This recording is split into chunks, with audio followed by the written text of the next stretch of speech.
ಲೋಕಸಭಾ ಚುನಾವಣೆಯಲ್ಲಿ ಭಾರತ್ ನ್ಯಾಯ ಯಾತ್ರೆ ಅಂತ ಕಾಂಗ್ರೆಸ್ ಅವರು ಮತ್ತೆ ಭಾರತ್ ಬಿಡೋ ತರನೇ ಒಂದು ಜನವರಿ 14 ಕಾರ್ಯಕ್ರಮ ಮಾಡ್ತಾರೆ. ಕಾಂಗ್ರೆಸ್ ಯಾವ್ಯಾವಾಗ ಅಧಿಕಾರದಲ್ಲಿ ಇತ್ತೋ ಆಗ ಭಾರತಕ್ಕೆ ಅನ್ಯಾಯ ಮಾಡ್ತು, ಭಾರತಕ್ಕೆ ನ್ಯಾಯ ಕೊಡೋ ಕೆಲಸ ಮಾಡಲಿಲ್ಲ. ನೋಡಿ, ಭದ್ರತಾ ಮಂಡಳಿನಲ್ಲಿ ಕಾಯಂ ಸದಸ್ಯತ್ವದ ಆಫರ್ ಬಂದಿತ್ತು ಭಾರತಕ್ಕೆ. ಯಾವ ಕಾರಣಕ್ಕೆ ನಿರಾಕರಿಸ್ತು ಕಾಂಗ್ರೆಸ್ಸು? ದೇಶದ ಜನರ ಮುಂದೆ ಹೇಳಬೇಕಾದ ಅವಶ್ಯಕತೆ ಇದೆ. ಚೈನಾ ಸಿಯಾಚಿನ್ ಪ್ರದೇಶವನ್ನು ಆಕ್ರಮಿಸಿ ಕೂತ್ಕೊಂಡಾಗ ಸಂಸತ್ನಲ್ಲಿ ಅದು ಹುಲ್ಲು ಬೆಳೆಯದ ಜಾಗ ಅಂತ ಉತ್ತರ ಕೊಟ್ಟಿದ್ರು.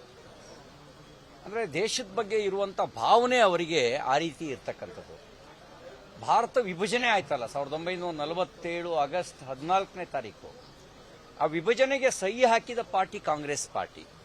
ಆ ವಿಭಜನೆ ಸಂದರ್ಭದಲ್ಲಿ 3 ಕೋಟಿಗೂ ಹೆಚ್ಚು ಜನ ಸಂಕಷ್ಟಕ್ಕೊಳಗಾದರು.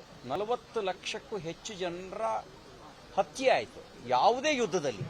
ಅದು ಪ್ರಥಮ ಮಹಾಯುದ್ಧ ಇರ್ಬೋದು, ದ್ವಿತೀಯ ಮಹಾಯುದ್ಧ ಇರ್ಬೋದು, ಯಾವುದೇ ಯುದ್ಧದಲ್ಲಿ ಅಷ್ಟು ಜನ ಸಾಯಲಿಲ್ಲ. ಇದು ಭಾರತಕ್ಕೆ ಮಾಡಿದ ಅನ್ಯಾಯ ಅಲ್ವಾ?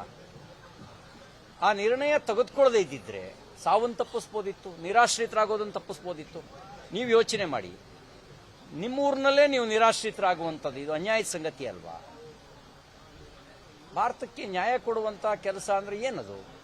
ಅಂದರೆ ತನ್ನ ಕುಟುಂಬದಲ್ಲಿ ಅಧಿಕಾರ ಇರಬೇಕು ಅನ್ನೋದು ನ್ಯಾಯ ಕೊಡೋ ಕೆಲಸನಾ? ಇದು ದೇಶಕ್ಕೆ ಮಾಡಿದ ಅನ್ಯಾಯ. ತಾನು ಮಾಡಿದ ಅನ್ಯಾಯಕ್ಕೆ ಪ್ರಾಯಶ್ಚಿತ್ತ ಮಾಡ್ಕೋಬೇಕು ಅವರು, ಮತ್ತು ತಾನು ಅನ್ಯಾಯ ಮಾಡಿದ್ದೀನಿ ಅಂತ ಕ್ಷಮೆಯಾಚನೆ ಮಾಡಬೇಕು. ಇವತ್ತು ಒಂದು ಭಾಷೆಯನ್ನು ಇನ್ನೊಂದು ಭಾಷೆ ವಿರುದ್ಧ ನಿಲ್ಲಿಸೋ ಕೆಲಸ, ಪ್ರಾದೇಶಿಕತೆಯನ್ನು ಎತ್ಕಟ್ಟುವ ಕೆಲಸ, ಉತ್ತರದ ವಿರುದ್ಧ ದಕ್ಷಿಣವನ್ನು ಎತ್ಕಟ್ಟೋ ಕೆಲಸ, ಇದು ಕಾಂಗ್ರೆಸ್ ಮಾಡ್ತಿರೋ ರಾಜನೀತಿ.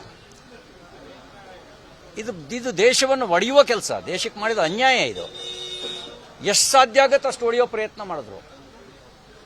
ಬ್ರಿಟಿಷರು ಕೇವಲ ಹಿಂದೂ ಮುಸ್ಲಿಂ ಇಷ್ಟೇ ಹೊಡೆದ್ರು, ಇವರು ಇಲ್ಲಿಂದ ಒಂದಕ್ಕೊಂದು ಜಾತಿವಾರು ಒಡೆಯೋ ಕೆಲಸ ಮಾಡಿದ್ರು,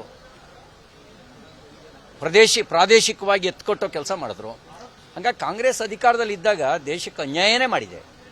ಈಗ ಅವ್ರು ಮಾಡ್ಕೋಬೇಕಾದ್ರೆ ಪ್ರಾಯಶ್ಚಿತ್ತವನ್ನ. ಅನುಕ್ಷಣದ ಸುದ್ದಿಗಳಿಗಾಗಿ ವಿಸ್ತಾರ ನ್ಯೂಸ್ ಯೂಟ್ಯೂಬ್ ಚಾನೆಲ್ ಸಬ್ಸ್ಕ್ರೈಬ್ ಮಾಡಿ. ಹೊಸ ಸುದ್ದಿಗಳ ನೋಟಿಫಿಕೇಶನ್ಗಾಗಿ ಬೆಲ್ ಐಕಾನ್ ಕ್ಲಿಕ್ ಮಾಡಿ. ಲೇಟೆಸ್ಟ್ ಅಪ್ಡೇಟ್ಸ್ಗಾಗಿ www.vistaranews.com ವೆಬ್ಸೈಟ್ಗೆ ವಿಸಿಟ್ ಮಾಡಿ. ಅಂಗೈಯಲ್ಲೇ ಜಗತ್ತಿನ ಸುದ್ದಿ ತಿಳಿಯಲು ವಿಸ್ತಾರ ನ್ಯೂಸ್ ಕನ್ನಡ ಆಪ್ ಡೌನ್ಲೋಡ್ ಮಾಡಿ.